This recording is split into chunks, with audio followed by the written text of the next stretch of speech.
Hello everyone, this is Mohan and you are watching online prep. I hope आप सभी लोग बहुत अच्छे होंगे। आप सभी स्टूडेंट्स की डिमांड आ रही थी कि sir BHU BEd social science stream के पार्ट बी सेक्शन को भी सॉल्व करा दीजिए, जिसमें कि 75 क्वेश्चन पूछे जाते हैं। तो फाइनली आज के इस वीडियो में हम लोग पार्ट बी सेक्शन को सॉल्व करेंगे, जो कि काफ़ी इंपॉर्टेंट है। और आप ये देख पाएंगे कि आपके एग्जाम में किस टाइप के और किस लेवल के क्वेश्चन पूछे जाते हैं।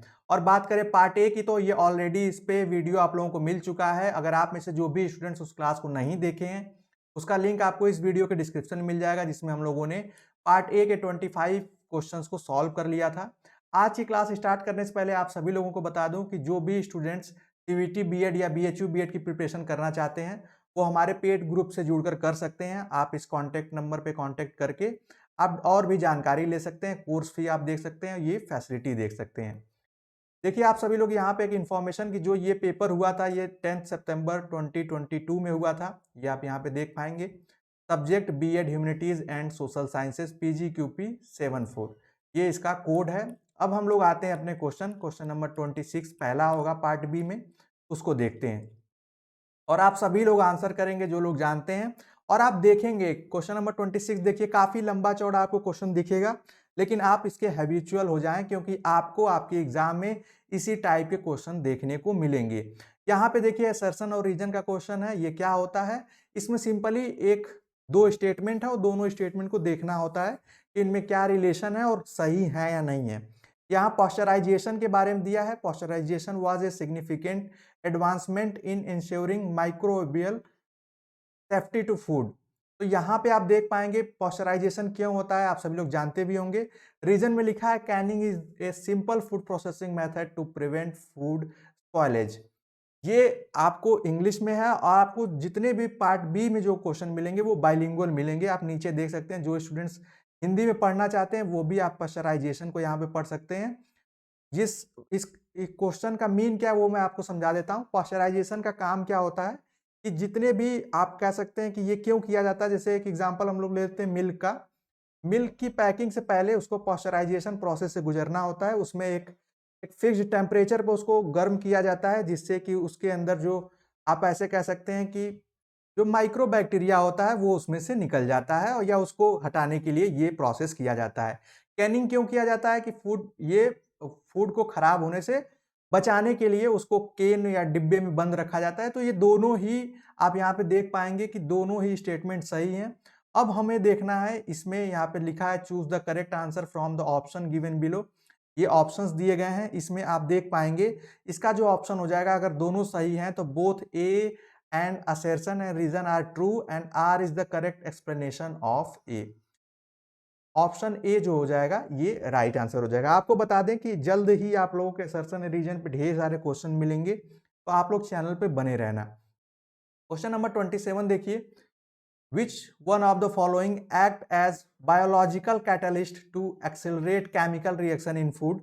खाद्य पदार्थों में रासायनिक अभिक्रिया को त्वरित करने में निम्नलिखित में से कौन सा जैविक उत्प्रेरक के रूप में कार्य करता है। जैविक उत्प्रेरक का मतलब है कि आप ऐसे समझ लीजिए कि हमारे डाइजेशन में या फूड प्रोसेसिंग में हमारे बॉडी के अंदर जो केमिकल रिएक्शन होते हैं उसको बढ़ाने का काम वो कौन करता है, स्टिमुलस की तरह काम करता है। बायोलॉजिकल स्टिमुलस या कैटलिस्ट उसको कह सकते हैं आप।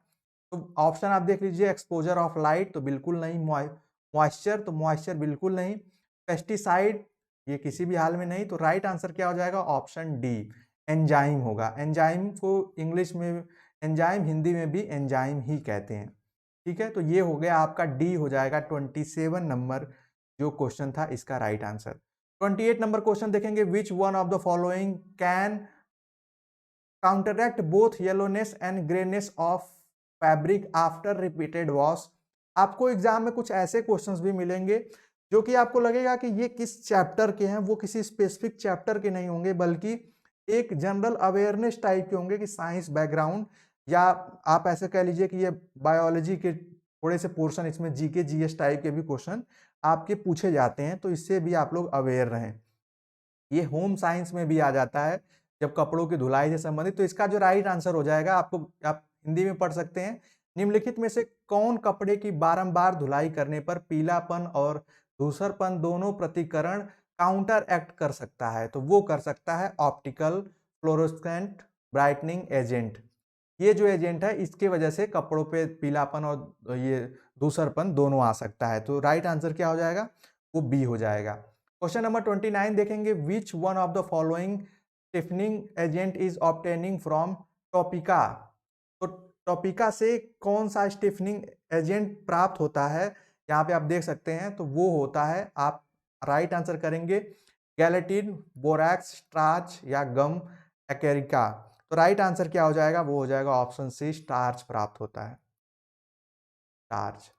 ये बता दें कि ये प्रीवियस ईयर पेपर सॉल्यूशन है, तो इसलिए यहाँ पे एक्सप्लेनेशन में ज़्यादा टाइम लग जाएगा, इसलिए कोशिश है कि जल्द से जल्द आप लोगों को इसको सॉल्व करा दिया जाए, जिससे कि आप जान पाए। क्वेश्चन नंबर 30 देखिए, ज्योग्राफी से है। विच one of the following is the correct sequence of atmospheric layer from earth surface.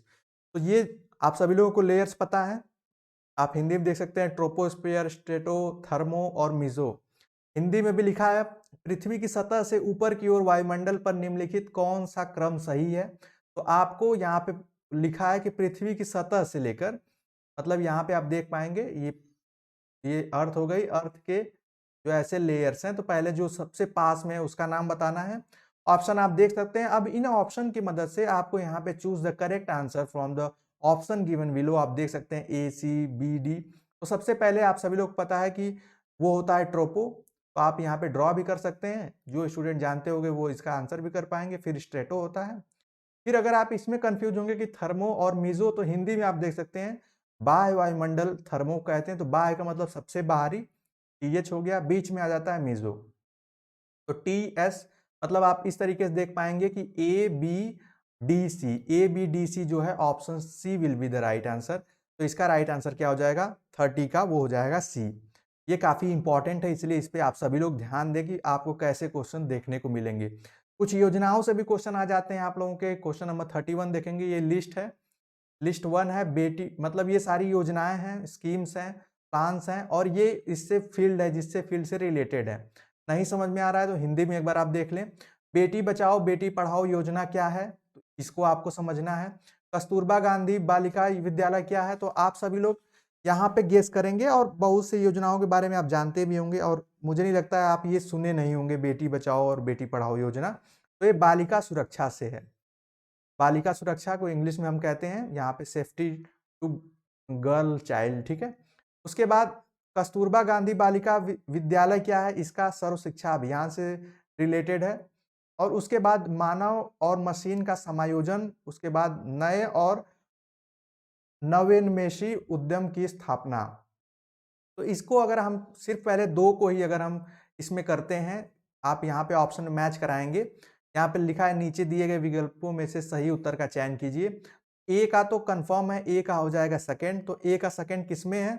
तो अगर आप कभी-कभी एग्जाम में आपको ऐसा भी देखने को मिलेगा कि अगर आप सिर्फ और सिर्फ एक या दो को मैच करा लेते हैं, समझ लेते हैं, तो आप अपना राइट आंसर कर पाएंगे। यहाँ पे देखिए हमने ए को सेकंड से मैच कराया, तो वो सिर्फ और सिर्फ ऑप्शन डी में हमें दिख रहा है, ए से सेकंड। बाकी में ए से 4 ये तो होगा नहीं, ये भी नहीं होगा। अब हमें ज्यादा सोचने की जरूरत नहीं है। राइट आंसर क्या हो जाएगा? वो हो जाएगा ऑप्शन डी। अब आप देख पाएंगे ए का सेकंड है, बी का थर्ड है, कस्तूरबा गांधी बालिका विद्यालय जो है सर्व शिक्षा अभियान संबंधित है। सी का जो है फोर्थ है, ये हो जाएगा श्रम दक्षता शास्त्र जो है, एग्रोनॉमिक्स जो है। फिर उसके बाद डी जो है वो फर्स्ट से हो जाएगा। तो इस तरीके से भी आप ऐसे अप्रोच अपने एग्जाम में लगाएंगे। क्वेश्चन नंबर 32 देख लीजिए, a sense of personal continuity and the uniqueness from other people is called. निजी सातत्य का भाव और अन्य लोगों में विशिष्ट होने को क्या कहा जाता है? ये आप सभी लोग बताना है कि ये, हालांकि इसको स्पेसिफाइड करना कि ये किस पोर्शन से काफी मुश्किल है। ऐसा लगता है कि ये होम साइंस से हो सकता है इस टाइप के क्वेश्चंस बनते हों। यहाँ पे आप देख पाएंगे कि ये पहचान से संबंधित है। जैसे हम किसी चीज की पहचान कर देते हैं, तो वो हमारा एक सेंस होता है कि ये उनसे अलग है। कैसे? जैसे कि अगर आपके सामने दो पर्सन हो, पर्सन ए और बी, तो आप उनके बीच के अंतर को समझ पाते हैं, आप बता पाते हैं कि और ये जो अंतर है ये इनकी पहचान है, कि जिससे कि हम पर्सन ए को पहचान पा रहे हैं, पर्सन बी को पहचान पा रहे हैं। तो राइट आंसर आइडेंटिटी हो जाएगा ऑप्शन ए। ठीक है, उसके बाद नेक्स्ट क्वेश्चन आप लोग देखेंगे और इसको कोशिश करेंगे, और इसको पहले एक बार आप सभी लोग इसको पढ़ेंगे। यहां देखेंगे आप लोग, जब द लिखा है question number 33, the oldest form of textile also used for making mats and baskets was called. यहाँ पे क्वेश्चन में दो चीजों के बारे में बताया गया कि वस्त्र का प्राचीनतम रूप क्या है, ओल्डेस्ट फॉर्म है, साथ ही साथ चटाइयों और टोकरियों को बनाने में इसका प्रयोग किया जाता है। तो यहाँ पे लिखा है कि आप यहाँ पे बुनाई नीटिंग देख सकते हैं, लेकिन बुनाई का मतलब क्या होता है कि जैसे स्वेटर बुनना हो गया, तो स्वेटर बुनने से हम चटाई और टोकरी नहीं बनाते हैं। ये होम साइंस से रिलेटेड क्वेश्चन है। फिर आप देख लेंगे कि वेबिंग क्या है, वेबिंग का मतलब वयन होता है, वेबिंग आगे अभी आपको बताएंगे। फिर ब्रेडिंग क्या है, ब्रेडिंग का गुम्फन, ये ब्रेडिंग नॉटिंग का मतलब होता है गांठ बांधने से संबंधित, गांठ लगाना इसको कहते हैं। राइट आंसर इसका हो जाएगा वेबिंग। आप सभी लोग देखते होंगे कि ऐसे बांस के चीजों से टोकरियां बनाई जाती हैं, उसमें ऐसे ऐसे करके टोकरी बनाई जाती है, उसको हम वीबिंग कहते हैं। और ये एक ओल्डेस्ट फॉर्म ऑफ टेक्सटाइल है और इससे मैट्स भी बनती हैं इसी प्रोसेस से। कुछ इस तरीके से होता है मैट्स में, आप सभी लोग देखे भी होंगे। तो इसका क्या हो जाएगा, 33 का राइट आंसर जो हो जाएगा वो हो जाएगा आपका ऑप्शन बी। नेक्स्ट क्वेश्चन आप सभी लोग देखेंगे, क्वेश्चन नंबर 34 आप सभी लोग के स्क्रीन पे, how can the use of agronomics at the work place prove more beneficial. एक कार्यस्थल पर श्रम दक्षता शास्त्र, इस ये क्वेश्चन आपके इकोनॉमिक्स और कॉमर्स से रिलेटेड हो सकता है, का उपयोग किस प्रकार से अधिक लाभदायक साबित हो सकता है। तो एक टर्म यहाँ पे आप लोग देख रहे होंगे एग्रोनॉमिक्स, इस टर्म से रिलेटेड ये कंडीशन है। इसमें आप देख सकते हैं प्रोवाइडिंग कंफर्टेबल वर्किंग कंडीशन से जो ये मतलब एक कार्यस्थल पर दक्षता का उपयोग ये अधिक लाभदायक होगा, या वर्क प्लेस इंजरी, डिससेटिस्फैक्शन इन जॉब, या एक्स्ट्रा टाइम इन एंगेजमेंट। तो राइट आंसर क्या होगा वो आप सभी लोग बताएंगे, वो होगा इसका प्रोवाइडिंग कंफर्टेबल वर्क कंडीशन। अगर आप एक कंफर्टेबल वर्क कंडीशन प्रोवाइड करते हैं तो इससे उस वर्क प्लेस पे अधिक से अधिक श्रम किया जा सकता है, उस कार्य उस स्थान पर, वर्क प्लेस पर। तो ये एक जनरल, अगर आप नहीं भी जानते हैं तो बस एक बार सोचेंगे कि आखिर यहाँ पे आप इस लास्ट लाइन को देख पाएंगे, work place prove more beneficial, तो वो वहीं बेनिफिशियल होगा जहां पे उस टाइप की कंडीशन होगी। जैसे बहुत धूप में आप वर्क कराना जो होता है, वो चाहे लेबर वर्क हो, वो अधिक नहीं हो पाता है, ऐसी चीजें आप सभी लोग जानते भी होंगे। तो इसका जो क्वेश्चन नंबर 34 का जो राइट आंसर हो जाएगा वो हो जाएगा ऑप्शन ए। क्वेश्चन नंबर 35 आप लोगों के स्क्रीन पे लिखा, consider the following statement regarding democratic rights. आपको बता दें, अब आप आगे जो आपको क्वेश्चंस कुछ मिलेंगे वो होंगे आपके पॉलिटिकल साइंस से, पॉलिटी से नहीं होंगे, ये पॉलिटिकल साइंस से होंगे। ये वो स्टूडेंट्स और बेटर वे में समझ पाएंगे जिन्होंने ग्रेजुएशन में पॉलिटिकल साइंस पढ़ा है, समझा है। क्वेश्चन नंबर यहाँ पे इस क्वेश्चन में ऑप्शन फर्स्ट देखेंगे, जो स्टेटमेंट दिया, अंटिल 2015 2015 तक Saudi Arabian women did not have right to vote, उनको वोट देने का अधिकार नहीं था। बी जो लिखा है यहाँ पे, लिखा है कि democracy is based on a fundamental principle of political equality, a democratic government rules within limit set by constitutional law and citizen right. और डी दिया है, इन चाइना इलेक्शन और regularly held after every 5 year. और इसमें आपसे पूछा है कि यहाँ पे देखिए, आप यहाँ देख पाएंगे पूछा, consider the following statement regarding democratic rights. Democratic right से रिलेटेड क्या चीज है वो आपको इस क्वेश्चन में बताना है। तो अगर हम लोग डेमोक्रेटिक राइट से बात करें तो उसमें यहाँ पे आप लोग देख पाएंगे ऑप्शन, इस क्वेश्चन में आप लोग देख पाएंगे, इसमें हमें ये देखना है कि डेमोक्रेटिक राइट से रिलेटेड क्या चीजें हैं। तो इसमें लगभग आप देख पाएंगे, यहाँ राइट टू वोट की बात की गई है, यहाँ पॉलिटिकल इक्वलिटी की बात की गई है, यहाँ कॉन्स्टिट्यूशनल लॉ की बात की गई है, और यहाँ पे इलेक्शन की बात की गई है। तो यहाँ पे राइट आंसर जो हो जाएगा, ये चारों ऑप्शन सही है, और इसमें आप देख पाएंगे option D will be the right answer, all. उसके बाद क्वेश्चन नंबर 36 आप सभी लोग स्क्रीन पे देखेंगे, which one of the following is the full form of EPIC. EPIC का फुल फॉर्म या ईपीआईसी का फुल फॉर्म क्या होगा। आप सभी लोगों के पास अगर वोटर आईडी कार्ड होगा तो उसमें आप देख पाएंगे, और ये क्या होता है इसका पूरा नाम बताना है।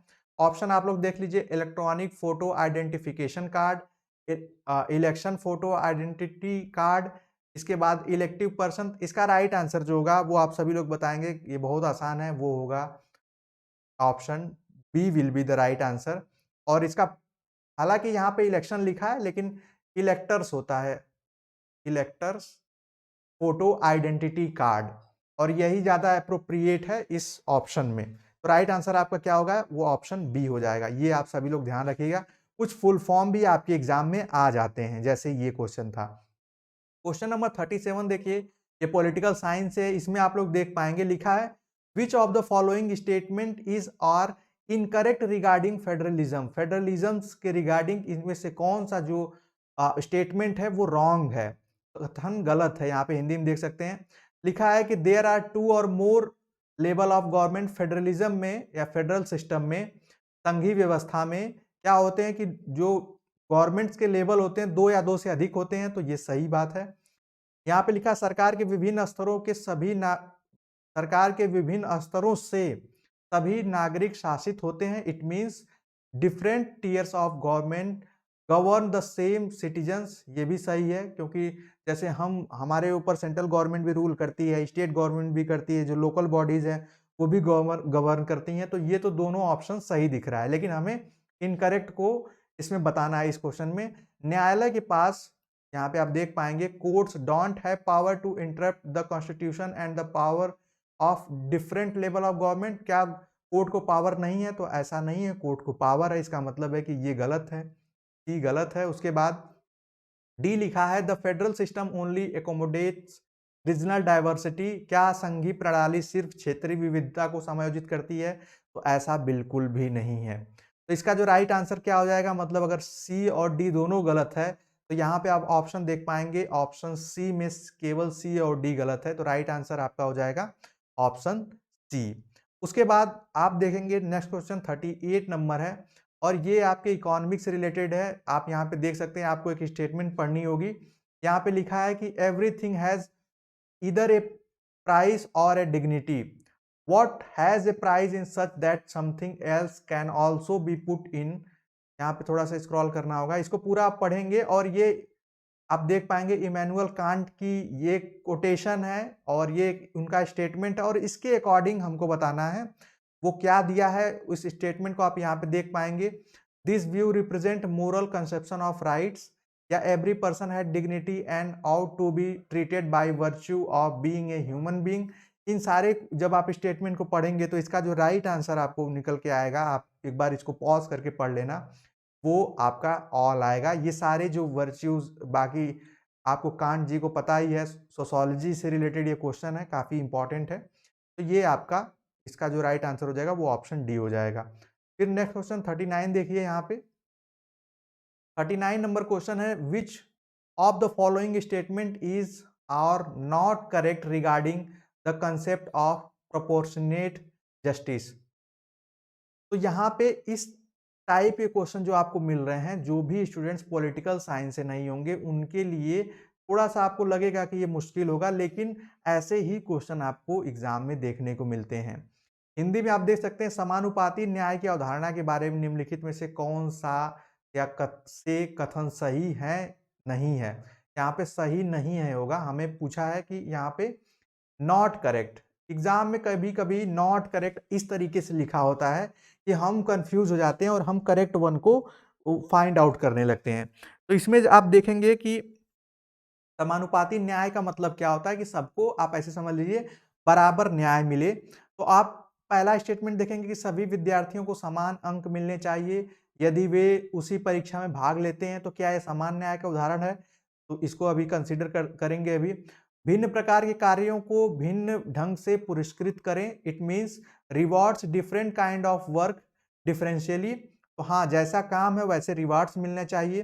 पुरस्कार को आवश्यक प्रयास, आवश्यक कौशल और संभावित खतरों जैसे कारकों द्वारा निर्धारित किया जाना चाहिए। It means reward should be decided by the factor like effort required, skill required and the possible dangers.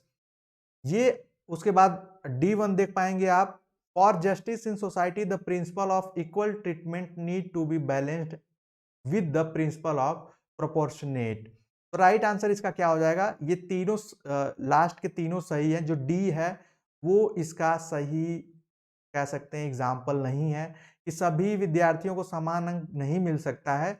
वो उनके मतलब जो एग्जाम में जितने क्वेश्चन वो सही करेंगे या जितना अपना एफर्ट देंगे उसी के अकॉर्डिंग उनको मार्क्स मिलेगा। तो ये इसका राइट आंसर जो हो जाएगा, इसमें गलत में सिर्फ ओनली ए है। ऑप्शन ए ही गलत है, बाकी सब सही है। राइट आंसर हो जाएगा ऑप्शन ए। क्वेश्चन नंबर 40 आप लोग देखेंगे, ये भी काफी अच्छा क्वेश्चन है और ये पॉलिटी से रिलेटेड है, आप लोग देख पाएंगे इसको। विच one of the following statement is not correct regarding the concept of fundamental rights in Indian constitution. आप हिंदी में देख पाएंगे, भारतीय संविधान में मौलिक अधिकार की अवधारणा के बारे में निम्नलिखित में से कौन सा कथन सही नहीं है। यहाँ पे सही नहीं लिखा है, इसलिए इसको ध्यान से समझेंगे। Fundamental rights are specially protected by constitution, ये सही बात है। ये स्पेशली प्रोटेक्टेड है कॉन्स्टिट्यूशन से, हमें राइट्स दिए गए हैं और अगर उनका वायलेशन होता है तो हम high court, supreme court direct जा सकते हैं। बी है constitution has made special provision to protect fundamental rights, ये भी सही बात है। Fundamental rights are different from the ordinary legal rights, ये भी सही बात है कि ये लीगल राइट से अलग हैं। लीगल राइट्स में जैसे आपके राइट टू प्रॉपर्टी आ जाता है। Fundamental right can be changed by legislature through ordinary process of law making, तो ये बिल्कुल नहीं है। ऑर्डिनरी प्रोसेस से मतलब संसद या विधायिका विधि निर्माण की सामान्य प्रक्रिया से मौलिक अधिकारों में परिवर्तन नहीं कर सकती है। तो इसका जो राइट आंसर हो जाएगा, क्योंकि यहाँ पे नॉट करेक्ट पूछा था, तो वो हो जाएगा आपका ऑप्शन डी। आपको बता दी एग्जाम में कभी-कभी क्या है कि ट्रांसलेशन में यहाँ पे नॉट लिखा है, लेकिन ट्रांसलेशन में कहीं-कहीं पे नहीं लिखा ही नहीं है, ऐसा देखा गया है। तो आप इंग्लिश के जो स्टेटमेंट है या जो क्वेश्चन की लैंग्वेज है, उस पे उसी को आधार, उसी को बेस मानेंगे। ये चीज़ आप सभी लोग ध्यान रखिएगा। क्वेश्चन नंबर 41 आप लोगों की स्क्रीन के सामने है। ये क्वेश्चन जीके जीएस से है, काफ़ी अच्छा भी है, इंपॉर्टेंट भी है। विच one of the following state doesn't have bicameral legislature, निम्नलिखित में से किस राज्य में द्विसदनात्मक विधायिका नहीं है। तो जहां पे विधायिका या लेजिस्लेचर के दो सदन नहीं है, वो हमें बताना है। आंध्र प्रदेश, वेस्ट बंगाल, कर्नाटका या उत्तर प्रदेश। तो आप सभी लोग पता है तमिलनाडु, उत्तर प्रदेश, महाराष्ट्र, उसके बाद बिहार, इन राज्यों में, और उसमें आप ऑप्शन देख सकते हैं। इसका जो राइट आंसर होगा, यहाँ पे लिखा है नहीं है, तो इस चीज का फिर से आप सभी लोग ध्यान रखिएगा। तो ये वेस्ट बंगाल में नहीं है, इसके अलावा आंध्र प्रदेश में है, उसके बाद कर्नाटका में है। तो ये ऐसे क्वेश्चन एग्जाम में आपके बनते हैं, इसलिए ये थोड़ा बेसिक है, इसमें कोई वो नहीं है। तो वेस्ट बंगाल में कोई अभी बाइकैमरल लेजिस्लेचर नहीं है, बाकी अन्य में बाइकैमरल लेजिस्लेचर आपको देखने को मिलेंगी। उसके बाद क्वेश्चन नंबर 42 देखिए, लिखा है विच one of the following is not correct regarding USSR. World history से क्वेश्चन आप लोगों के स्क्रीन पे है। यूएसएसआर में से रिलेटेड ये कुछ स्टेटमेंट दिए गए हैं कि USSR came into being after the revolution in Russia in 1917। Hindi में आप देख पाएंगे कि रूस ने 1917 में क्रांति के बाद यूएसएसआर अस्तित्व में आया। उसके बाद इसके Russian revolution of 1917 was inspired by the idea of liberation. Liberation से आइडिया आया था। यहाँ पे हिंदी में आप देख पाएंगे 1917 की रूसी क्रांति स्वतंत्रता के विचारों से प्रेरित थी। ये सारी चीजें सही हैं। अब हमें इसमें क्या देखना है कि जो करेक्ट नहीं है वो हमें देखना है। तो आप इसको पढ़ पाएंगे। तो यहाँ पे देखिए लिखा है कि यूएसएसआर ने निजी संपत्ति की संस्था की समाप्ति का प्रयास किया था, बिल्कुल किया था। वो नहीं चाहते थे कि किसी भी तरीके की प्राइवेट प्रॉपर्टी हो किसी के पास। और डी है सोवियत राजनीतिक प्रणाली में यूएसएसआर की जार जो राजा महाराजाओं द्वारा अर्थव्यवस्था नियोजित और नियंत्रित थी, तो ऐसा बिल्कुल भी नहीं है। वो डिक्टेटर्स टाइप के ही वो सभी लोग थे। क्वेश्चन नंबर 43 देखेंगे, इसका जो 42 का राइट आंसर हो जाएगा वो आपका ऑप्शन डी हो जाएगा। 43 देखेंगे, which one of the following statement is और करेक्ट, कौन सा इसमें स्टेटमेंट जो है वो करेक्ट है, उसके लिए यहाँ पे अप्रोप्रिएट ऑप्शन दिए गए हैं, गिवन है। सबसे पहले आप देखेंगे constitution of India was adopted on 26 नवंबर 1949, ठीक है। Constitution of India was signed on 26 जनवरी 1915, तो उस दिन साइन नहीं हुआ था, उस दिन कंप्लीटली आप कह सकते हैं इफेक्ट केम इनटू इफेक्ट हुआ था। यहाँ पे constitution of India came into effect in 26 जनवरी 1950, तो ये सही है। उसके बाद लिखा है constitution of India came into effect 1952 लिखा है, तो ये गलत है। मतलब ए और यहाँ पे देखिए क्वेश्चन में करेक्ट लिखा है ए और C will be the correct answer. यहाँ पे ऑप्शन आप देख पाएंगे, option C will be the right answer of question number 43। ये हिंदी में भी सेम है, यहाँ पे निम्नलिखित में से कौन सा ऐसे कथन सही है। क्वेश्चन नंबर 44 देखेंगे, ये भी पॉलिटिकल साइंस है। लिखा विच of the following statement is not true, इसमें से कौन सा स्टेटमेंट है। ये सारे थिंकर्स हैं, आप देख सकते हैं, हीगल है, कार्ल मार्क्स हैं, एंटोनियो ग्रास्मी है, उसके बाद अकॉर्डिंग, हाँ ये इन्हीं लोगों का, यहाँ पे भी ग्रास्मी से है, ग्रामस्की से रिलेटेड ये फैक्ट्स दिए गए हैं। Choose the most appropriate answer from the option given below. अब ये कहते क्या है ये देख लीजिए। Hegel distinguish civil society from the state, Karl Marx believe that civil society represent justice. ये सभी लोग सिविल सोसाइटी या कैपिटलिस्ट सोसाइटी के बारे में अपना इनका स्टेटमेंट दिया गया है।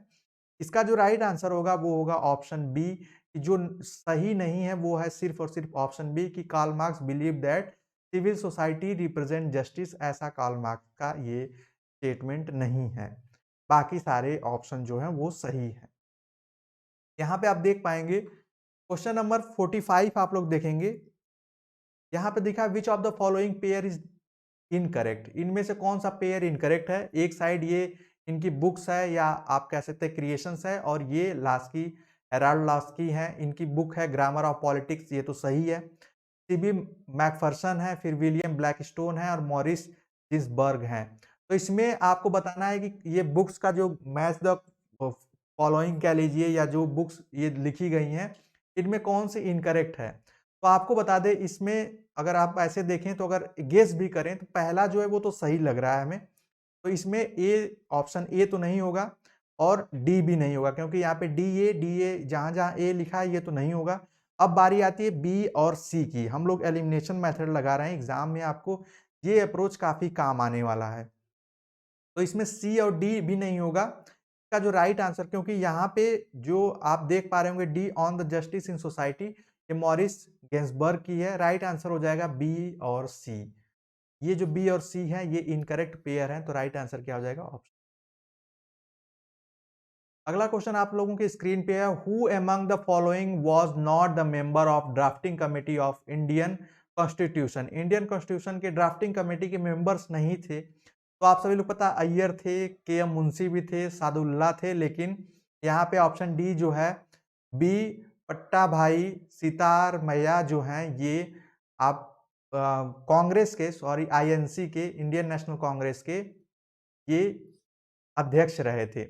तो ये इसमें जो मसौदा समिति है उसके सदस्य नहीं थे, तो राइट आंसर हो जाएगा पट्टाभी सितार मैया, राइट आंसर। क्वेश्चन नंबर 47 देखिए, ये आपका इकोनॉमिक्स से है। Electricity of substitution under Cobb Douglas production function. ये आपका क्वेश्चन जो है ये आपके प्रोडक्शन आउटपुट इनपुट से रिलेटेड है, और इसमें ये एक तरीके से एक थियरी है कॉब एंड डगलस की, और इसमें पूछा गया हिंदी में भी आप देखेंगे कॉब डगलस उत्पादन प्रकार के अंतर्गत प्रतिस्थापन की लोच है, ये आपको बताना है। इसका जो राइट आंसर हो जाएगा वो हो जाएगा ऑप्शन ए 1।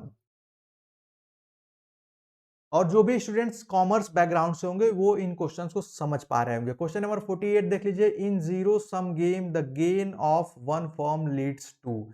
सेम ये भी उसी तरीके का, जीरो सम गेम में एक फर्म के लाभ से क्या होता है। तो इस लाभ से क्या होता है, वो होता है आपका ये क्वेश्चन नंबर, यहाँ पे आप देख पाएंगे। यहाँ इसका जो राइट आंसर हो जाएगा वो हो जाएगा option A, loss of the other firm. ठीक है। क्वेश्चन नंबर 49 का, सॉरी 49 का हो जाएगा, when MPC is one the size of multipliers is. तो वो इनफाइनाइट हो जाता है, ये जो स्टूडेंट्स कॉमर्स पढ़े होंगे वो जानते होंगे।